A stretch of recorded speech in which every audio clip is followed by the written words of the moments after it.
Good, happy Tuesday morning, February 26th, 2019.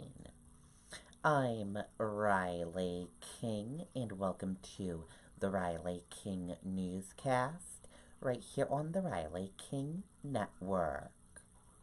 Let's begin. First up, Lebanon K-9 officer recognized for dedicated service.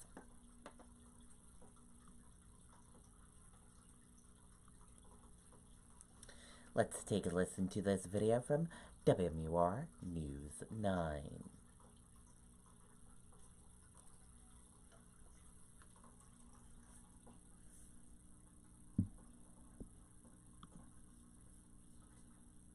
This season, Fairfield Kia is passing great savings onto you. Don't miss out on your chance to score. But in K-9 officer being recognized for his work. The Vermont K-9 Association gave the Dedicated Service Award to Lebanon officer Jeremy Perkins and his K-9 partner Blesk. Perkins has organized the K-9 Awareness Day for the last 10 years, boosting financial assistance for the organization. Summarizes Jeremy's dedication to not only our program, as he's been a handler for well over 10 years at this point, but also to their organization where he does a lot of training. He's a certified instructor. The nonprofit helps raise money for over 50 teams across Vermont and New Hampshire. Pretty cool. Okay, and there you go on that video and that report. Awesome, awesome.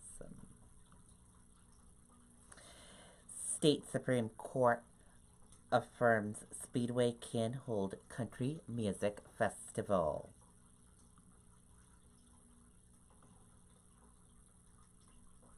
Let's take a listen to that video from WMUR News 9, Mike Cronin.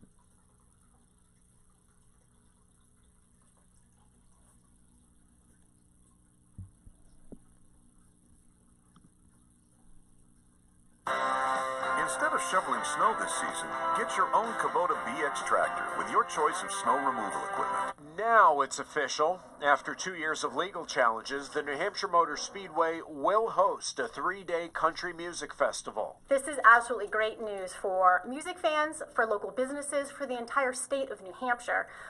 We have been working for several years on trying to put this together, and we've now officially got the green light to move forward. Some neighbors sued to try blocking the concert, arguing a 1989 agreement didn't allow the Speedway to have concerts on property.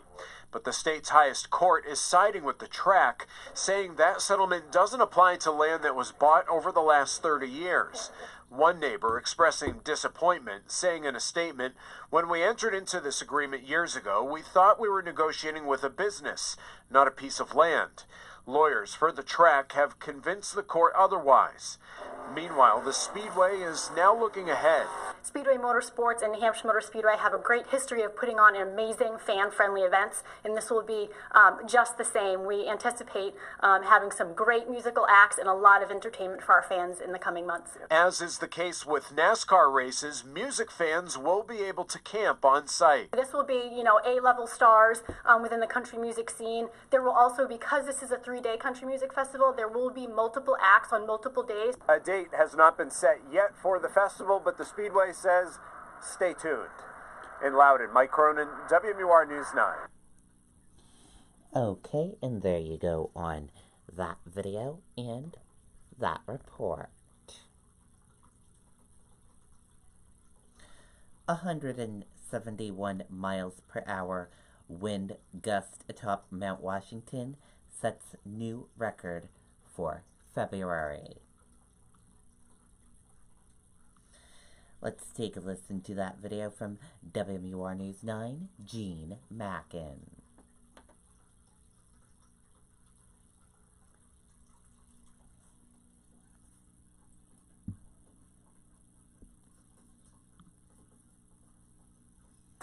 Strict attention to detail. That's what sets Kubota construction equipment apart. It's All cameras focused on the famous haze chart at the Mount Washington Observatory to capture a new record for a February wind gust. The 1972 measurement of 166 was blown away. We've now actually hit a peak gust of 171 miles per hour. We might not be done actually yet either. We're potentially going to be seeing gusts in that realm at least through a good portion of the night here. This is also the strongest wind recorded here in any month since 1985. Just listen to it whistle. Oh yeah, there we go. My coffee mug was actually rattling on the table just from the vibration of the building here. The windows are kind of flexing back and forth from the pressure changes with the wind. Gusts a fraction of that toppled trees like this one on Beals Road in Bedford, taking down power lines and closing streets until utility crews could give the all clear. They scrambled from one wind damage report to the next most of the day, finding limbs tangled in the lines like here in Derry, but still nothing can compete with the gusts testing records on the rock pile. Equal to a Category 5 hurricane that is raging outside right now. So, again, incredible. It is incredible, and this makes it the 8th windiest day ever recorded in the observatory's 86-year history. The highest gust ever, 231 back in 1934, and observers hope to use today's data to predict weather in the future. Live in Manchester, Jean Mackin, WMUR News 9. Okay, and there you go on that video and that report.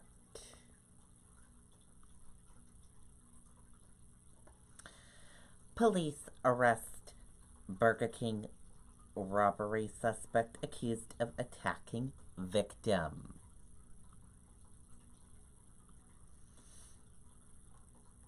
Let's take a listen to that video from WMUR News 9, Monica Hernandez.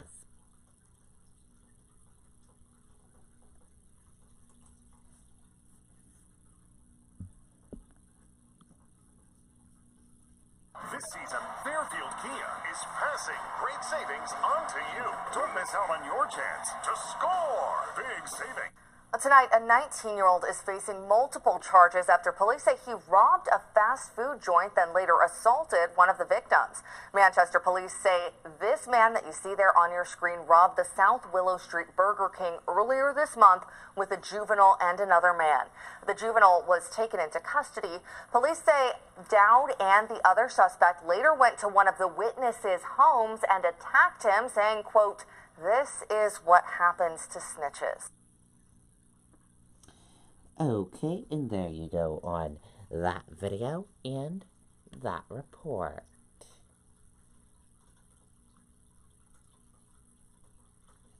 St. Paul's School graduate arrested in Virginia, charged with sexual assault in New Hampshire.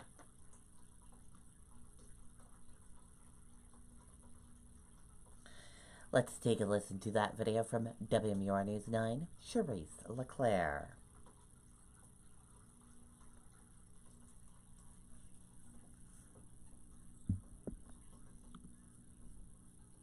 Instead of shoveling snow this season, get your own Kubota BX tractor with your choice of snow removal equipment. Nope.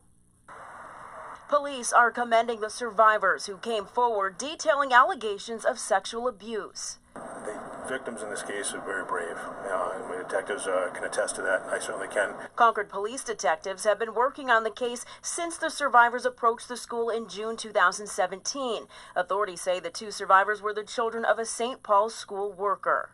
Oftentimes students live or interact closely with family members or faculty members that are employees or whatnot. So there's a very close group, a lot of interaction there, which allowed this suspect, Mr. Baker, in this instance, to have access to the young children. Investigators and advocates alike are expressing relief that since Baker moved out of New Hampshire years ago, the clock on the statute of limitations essentially stopped ticking. The passage of time in no way mitigates the harm done to these victims. And we hope that this is a step towards healing and towards justice. The allegations of abuse came about a month before the New Hampshire Attorney General's office launched a criminal investigation of the school in July 2017, looking into multiple reports of sexual abuse spanning decades. The AG's office has since settled the matter with St. Paul's, having them hire an independent overseer. Meantime, in this case, the school released a statement saying it will continue to assist law enforcement with their prosecution. Now, after Baker's arraignment in Virginia tomorrow, police will then have a better idea on when he may be returned here to New Hampshire to answer to those charges. Meantime, if you or someone you know are a survivor of sexual abuse, you can find help and resources by calling the statewide sexual assault hotline. Okay, and there you go on that video and that report.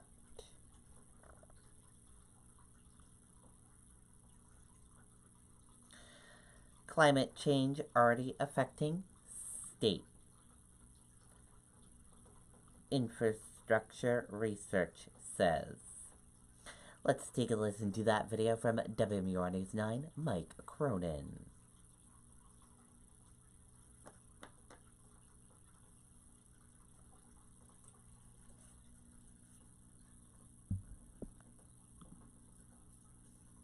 This season, Fairfield Kia is passing great savings on to you. Don't miss out on your chance to As the climate changes, people's minds are too. A Yale University poll shows 73% of Americans now think climate change is happening, an increase of 10 percentage points from 4 years ago. 62% believe it's mostly human-caused. The transportation system is vulnerable to a change in climate and weather extremes. The National Climate Assessment is a congressionally mandated report put out every 4 years. It was released a few months ago by 13 government agencies. University of New Hampshire professor Jennifer Jacobs led the transportation chapter and says climate change is already impacting the country and the Granite State, particularly along the coast. We've seen a doubling of these nuisance or high tide floods over the past 10 years. And what we're expecting to see is an exponential increase in those. So really large increases, not just a doubling next 10 years, but more than that. The report finds about 2,500 to 4,600 bridges across the United States are at risk from flooding, resulting in damage of about $1.2 to $1.4 billion each year by 2050. Challenge with a rural area is that if you have a storm, it washes out a bridge, and you have a bridge that's out for months at a time. People can't get from point A to point B. Small businesses depend upon people being able to get to their areas. The New Hampshire Department of Transportation uses the National Climate Assessment to help determine where and how to build.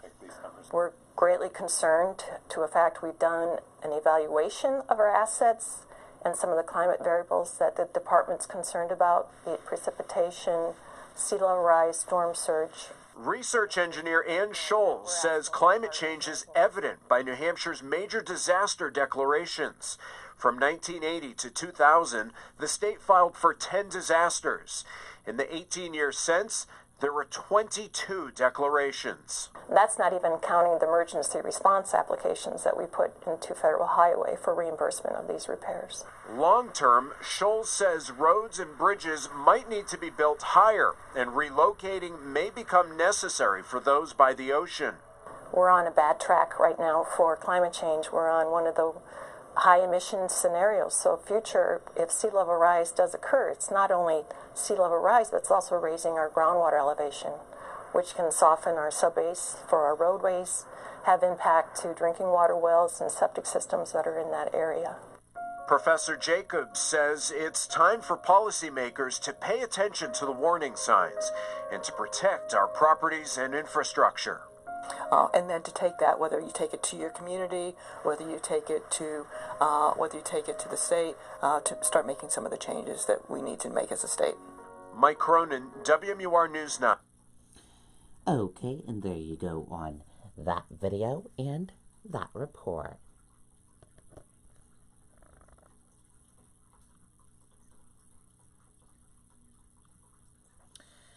Dow features point to lower open aimed caution over U.S.-China trade.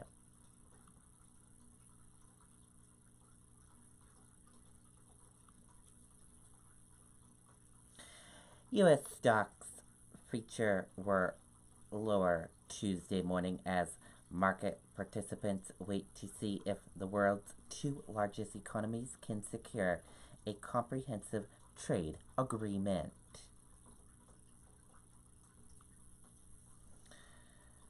Maduro accused U.S. government of fabricating a crisis to start war in South America.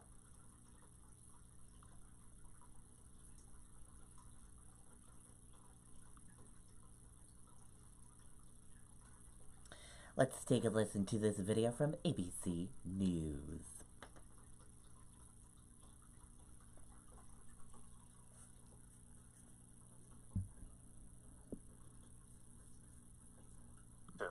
Amid those horrific pictures from Venezuela, the food and aid from the U.S. set on fire.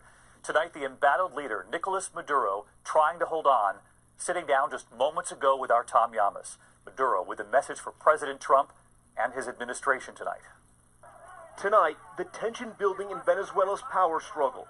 Aid trucks set on fire over the weekend as opposition groups tried in vain to bring over much-needed food and medical supplies donated by the United States. Tonight, in a rare interview inside of his presidential palace, Nicolas Maduro telling ABC News he believes the U.S. is preparing a military invasion to get him out. You think the U.S. wants to invade Venezuela? The United States wants Venezuela's oil, and they're willing to go to war for that oil. And today, Vice President Mike Pence in Colombia to meet with Venezuela's interim president Juan Guaido and other South American leaders opposed to Maduro. Everything the United States government has done is doomed for failure. They are trying to fabricate a crisis to justify political escalation and a military intervention in Venezuela to bring a war to South America. But Maduro refusing to budge. He says Guaido is a puppet of the United States and that his country will not beg for the U.S. help. The path that got you here is the fractured path that Barack Obama left behind President Trump. It's a path of a coup, of an intervention that is not of the 21st century. I say to you, rectify it. You will always have someone in me that is prepared, with our differences between us, to extend a hand and talk about a peaceful dialogue. David, we wrapped up that sit-down interview just moments ago, and President Maduro made it very clear he wants to talk to President Trump. He wants to shake his hand and tell him he's confused about Venezuela. The problem is the Trump administration has made it clear they do not want to negotiate with him. David? Tom Llamas with us tonight from Venezuela, interviewing President Maduro just a short time ago. Tom, our thanks to you. Okay, and there you go on that video. And that does it for the Riley King Newscast right here on the Riley King Network. I hope you all have a great rest of your day, and I'll see you back here later on today for another newscast. And I'll have a news report coming up in a little bit. Goodbye, everyone.